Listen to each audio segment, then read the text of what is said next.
Hey, you all, and welcome back to The Liberal Black. This is your host, Cleo House. And in this episode, we're talking about why do gay people put up with the church?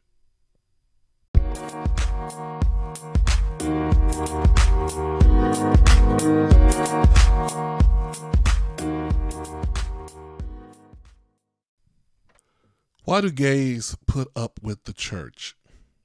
Now, with all the sharp edges in the world today, why do gays continue to put up with the abuse, the denial of their rights, the conditional love, the hate, the lack of acceptance that is often found at the church? Let's talk about it. Now, I will offer a disclaimer. Not all churches will be applicable in this topic. There are good churches. We know that. I will also say, so that you can kind of know the lens through which I'm looking at this topic. You know, I grew up in the church. Lots of church. Holiness, non-denominational, strong Bible thumping kind of background. And that's my background. Going to church 2-3 times a week at some point. Revivals, tent revivals, standard church revivals, speaking in tongues, all that jazz, prophesying, healing, all of it. I've seen it all. I don't think I was ever in any churches that had like snakes and stuff like that. You know, the snake healer stuff. But anyway, you get my point. And to this day, I still find my religious journey, and I say that in quotes, to be in progress, right? I would say it's ambiguous, and it's the contemporary notion of spiritual.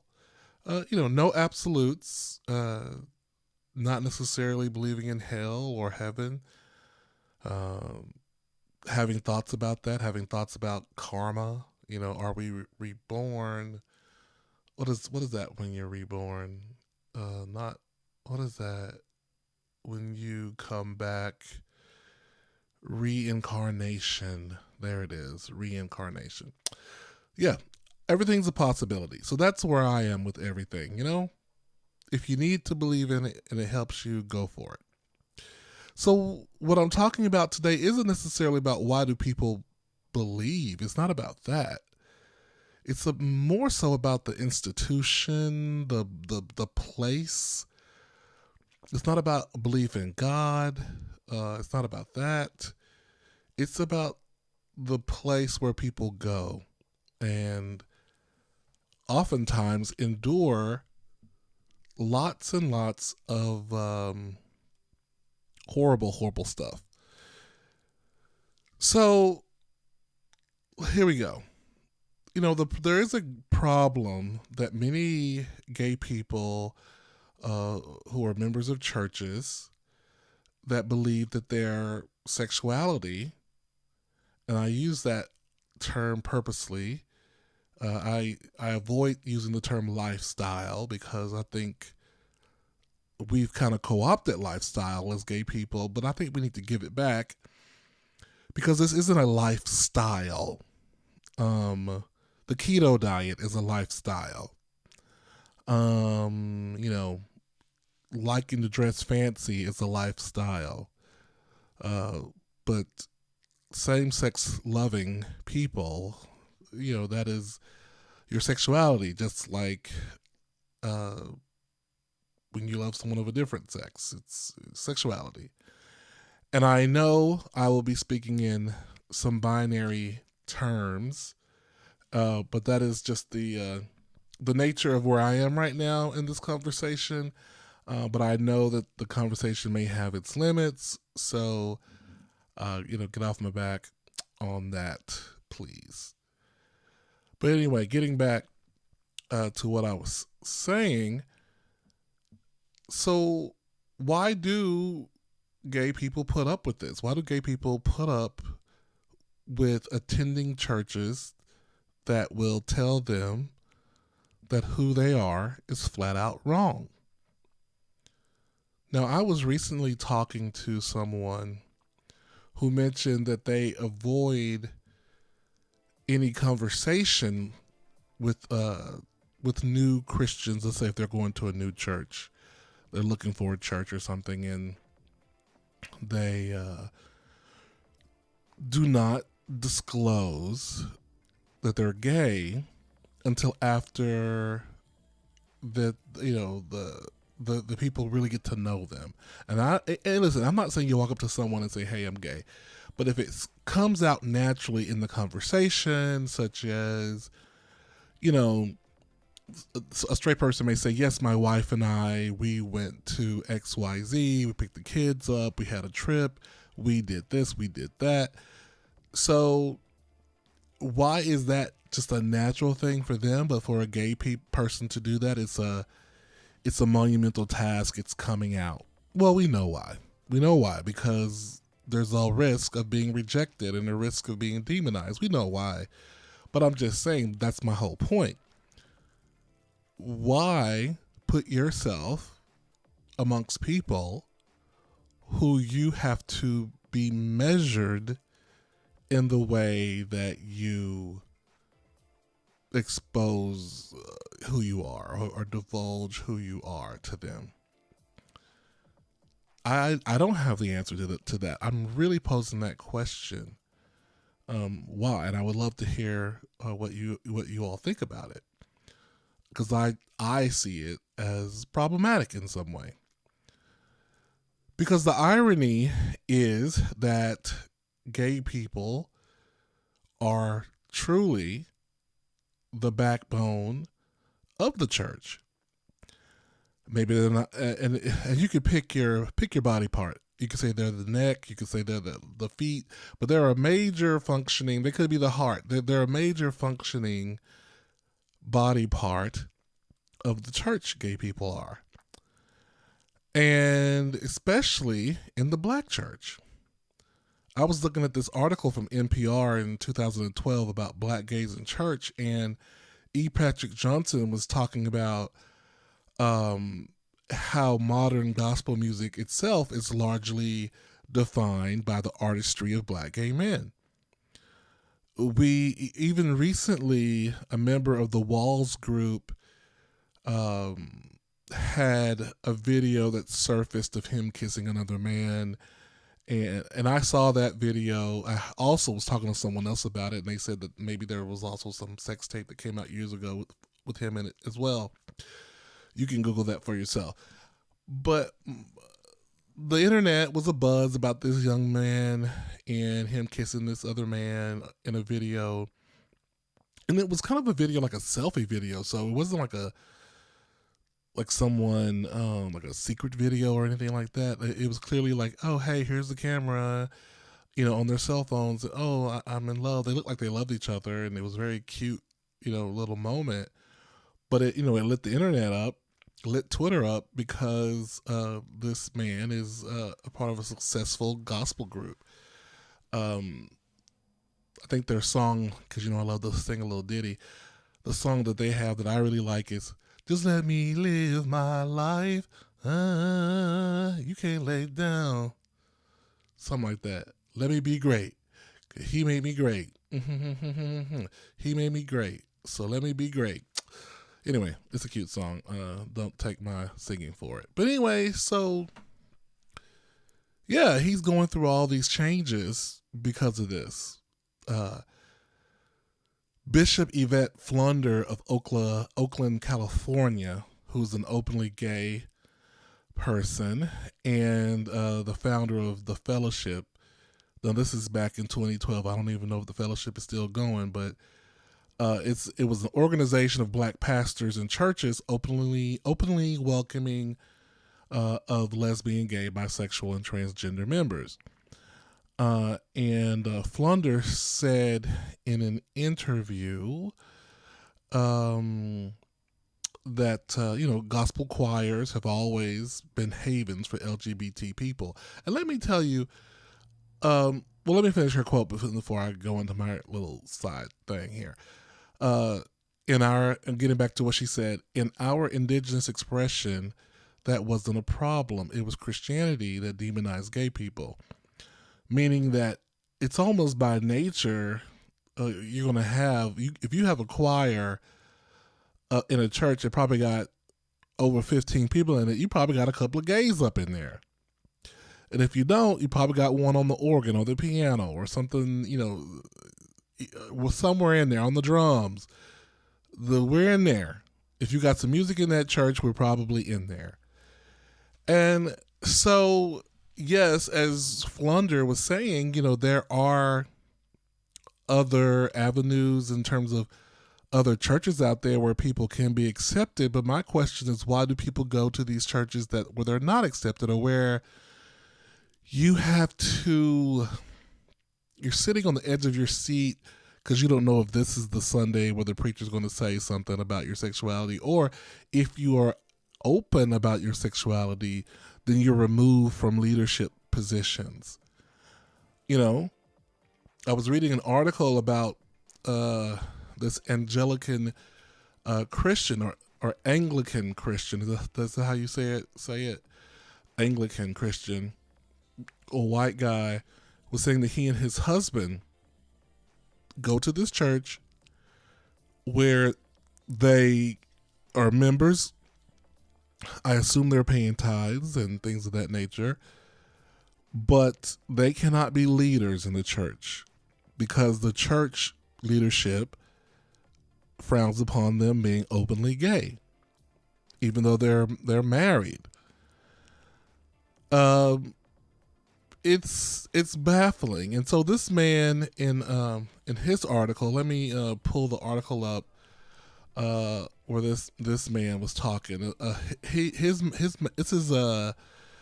This article was found in The Guardian in October of 2019. I'm gay, married, and not leaving my church, by Joe Hollier. Now, it looks like this guy was from Sydney, Australia, but the issue is pretty much just the same, though, just in terms of him having this deep relationship with God. I think this man is also studying, at the time he was studying religion or something, and he was a former pastor. For his religion to be so important to him, but yet to be attending a church that was not affirming of him, right? A church that condemned him. And how disheartening must that be? Now, I get it. I get why people may choose to attend the church. And let's talk about that. Why would someone choose to attend a church where they know that if they if they existed in that church as their whole selves, they would be ostracized, treated differently, discriminated against? There would be a problem. Well, I think probably one of the first thoughts that come to my mind is that we all need community. And most Christians or people in the church were raised in the church. It is a part of your community, it's part of your tradition, it connects you to your family. There are songs and prayers and whatever other things you call it in different groups, because the discrimination against gays isn't just to the Christian church. It's in pretty much most religions, most popular religions. There's discrimination against gays, and the reason why these gay people tend to stay in these situations is because you can have a relationship to God anywhere. You can have a relationship to God in your car, at the house. But I get it. I understand that the church itself is a place of community, of family, of tradition, where in many cases your talent is praised. If whether you're a singer or a preacher or a minister or something, whatever you're doing in the church, where you see people who probably look like you, because the church is the most segregated part of America still right now. Research shows that Sunday morning, the most segregated morning during the week. And that's a whole nother topic. Why is the church still so segregated? But we all know. Maybe we all don't know. We should definitely talk about it. So I get why intelligent people would go back to these places where honestly a lot of hurt may exist, or lack of trust. Because I know unless the church was openly affirming, I'm going to be going and sitting in that church waiting for the day that the other shoe is going to drop, when the preacher's going to decide that this is the day that they want to talk about the evils of homosexuality and preach about Sodom and Gomorrah and da da da da da da da.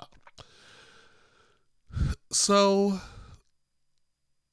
some people have a greater need to satisfy that community, that family, that tradition,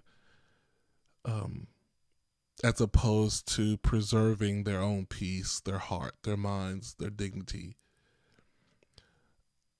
And of course, once again, I'm talking about going to places where it's not affirming, what that must be like.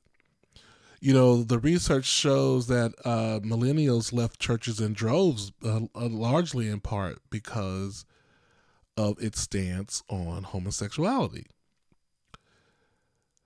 But I think one of the big issues here that we have to deal with is the fact that the Bible doesn't always get it right. Can we admit that the Bible is wrong sometimes? Can we admit that? I found a great article when I was preparing for this episode of the podcast, and I know you're like, what? I hear you being shady out there. Are you prepared? You prepared for your podcast? We can tell. I do a little preparation. Don't shade me. Anyway, so I found this article from Relevant Magazine, and it's from June 2020. And 5 things I wish Christians would admit about the Bible. And I enjoyed this. So I'm going to give you the 5 things, okay?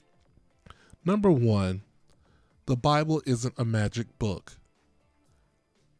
It's really not a book at all. It's a lot of books. It's a library. It's 66 individual books with a diverse gamut of writing styles and teachings and history and biography and poetry. I really like that idea. I had actually never thought of it in that way, but it totally makes sense. Some are for inspiration, some are for information, and we can receive and see them differently. So if we think about it, how differently would that change a lot of people's way of doing things if they looked at it from this perspective. Number 2, the Bible isn't clear as we'd like it to be. Well, duh. Especially when arguing. And in this article, it says, if we're honest, the Bible contains a great deal of tension and a whole lot of gray on all types of subjects. For example, we can read the clear Old Testament commandment from God not to murder, and later see Jesus telling his disciples that violence isn't the path his people are to take, but we also see God telling the Israelites to destroy every living thing in enemy villages, women included and children. And when we read Moses murdering an Egyptian soldier without recourse, from God. So, of course, that's why some Christians believe all violence is sinful, and while others think shooting someone in self-defense is okay. Some find war justifiable in some cases, while some believe all war is inherently immoral. Same Bible, one subject, several perspectives. End quote on that one. So that's a really great point, right? But I do find that when I've had conversations, and I'm going to go ahead and also say, usually these are conversations with people who are not necessarily trained in theology. They're not theologians. A lot of times they are people who inherited maybe religion and through family, or maybe they got saved later or whatever. But the point is, they haven't done in-depth study of the Bible, and a lot of their word comes from what the pastor told me, and that pastor probably hasn't also not attended a seminary and studied and deeply studied theology. What the pastor has done is probably read the Bible for themselves, hopefully, and tried to understand it with their own understanding and comprehension, or maybe got some kind of study guide book from the local Christian bookstore or something. But basically, let's face it, it's like being an actor. Anyone can step out the house and say, I'm a pastor. And there's no necessarily qualifications. You just need people to believe in you and follow you, right? So that causes a lot of conflama, okay, if you will. Number 3, the Bible was inspired by God, not dictated by God. I really like that. I say that all the time to people, because, and I even think that is giving people a lot of credit. We're assuming that it was inspired by God, but at least we're trying to give it the benefit of the doubt there. Because what it does, this is in my own words, it leaves room for human error. Because even today, when we listen to someone, we change all the rules of our states and laws and everything. If someone walked down and said, God has given me a new word, a new chapter to add to the Bible, listen to me. Are we going to just make a bunch of changes and change laws that affects people's lives based on this new book? No. But sure, we may listen to it, and we're going to use our common sense with it and be guided by our gut and our instincts and our beliefs towards humanity. We're not just gonna take it at will. So yeah. Number 4, we all pick and choose the Bible we believe, preach and defend. And that's true. I'm just going to read a quote here from the article. Christians often accuse believers with differing opinions of cherry picking from the Bible, holding tightly to verses they agree with while conveniently jettisoning ones they are uncomfortable with.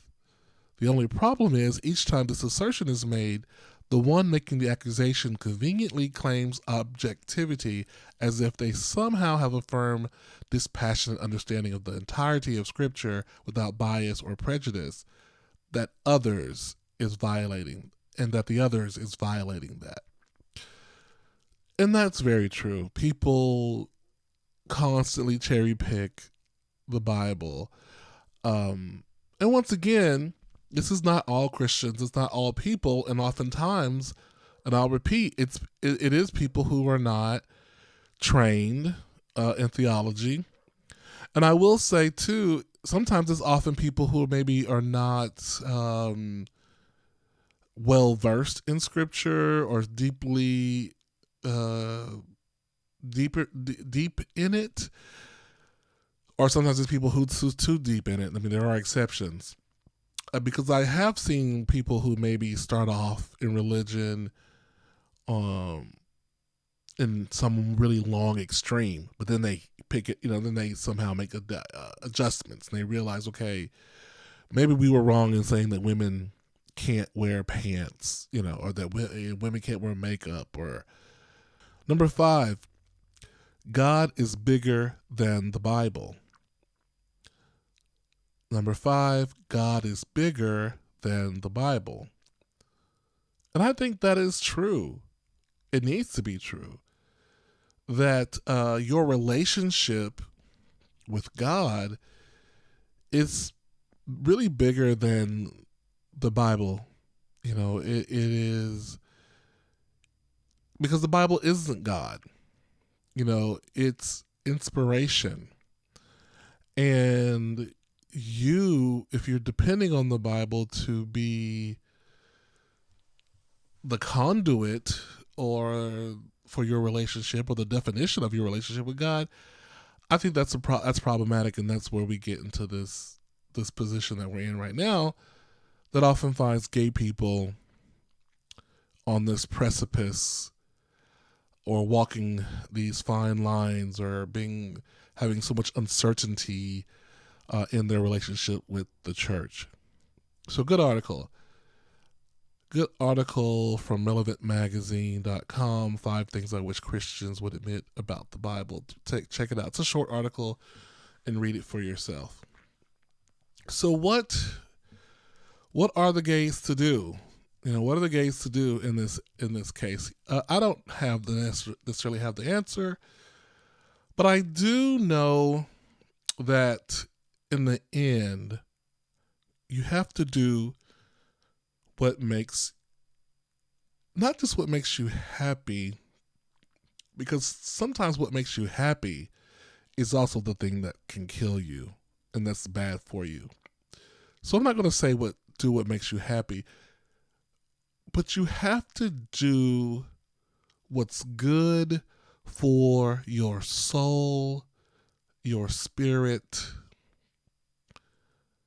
for your longevity of life. You have to do that. Do what will edify you. I think I'm using that word in the right way, because oftentimes when I growing up, we couldn't do certain things because someone said, well, is that edifying to the Lord? I don't know if they were even using it right. Edify, to instruct or improve someone morally or intellectually. So I guess it kind of makes sense. But is it going to improve you morally, intellectually? Fine. But I said also improve you in terms of your joy. Is it going to improve as I said before, your longevity of life, your having a healthy spirit, your confidence in yourself? It should in no way, attending church should in no way dim your light. It should in no way dim your light. And you should be able to be your whole self wherever you go. And if you can't be your whole self, then that is not the place for you. If you have found a church home, a church home where you can be your whole self, that's it. That's the place. That's the place for you. That's what I think about that. Well, I don't want to take up much more of your time. I really appreciate you listening to The Liberal Black. Do me a favor and just tell one other person that you know to listen to the episode. I really appreciate the support. Our Christmas episode that we just finished, that was the previous episode before this one, was our most listened to episode yet. So I really appreciate you all for listening to this podcast. It just means a lot. It's a pet project of mine. And just to know that people from all over the world are getting to hear it. It's a small audience, but it's an audience nevertheless of people who are listening, and that means so much. Just to give you an idea, I want to shout out to the following countries where this podcast is being, where people have listened to this podcast. Starting, I'm going to start with the places that have, I guess, the least amount of listens all the way up to the most listens. We have folks in Norway. Hey, Norway, how are you? My brothers and sisters in Kenya. How you doing, Kenya? Italy, buongiorno. Is that right? Hey, Italy. And Brazil, como está, Brazil? St. Lucia. Oh, beautiful St. Lucia. Puerto Rico, como se dice? How you doing? How you doing, Puerto Rico? Russia. Hello, comrades. Australia. Good day, mate. Germany. Much appreciated, Germany. Canada. Hi, Canada. Ireland. My goodness. Hey, Ireland. I really want to visit Ireland someday. St. Vincent and the Grenadines. Hello, my brothers and sisters. The United Kingdom. Hello. And finally, overwhelmingly, of course, in the United States. Thank you to my fellow citizens in the USA. So thank you, everyone. I really appreciate the support. This is a labor of love, and I just really appreciate you listening to The Liberal Black. So continue to listen. Take care of yourselves. We are just looking at a new surge in this coronavirus stuff. Wear your masks, social distance. Don't let anyone put you in a situation where you are uncomfortable. Be well. Be well. One more thing. Quick shout out to Perosian for letting us use their music for the song titled Are We Bored?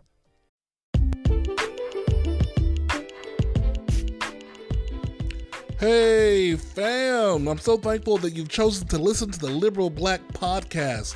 If this is your first time, welcome to the family. And if you're a repeat offender, good to see you back, cousin. Head over to theliberalblack.com for more information.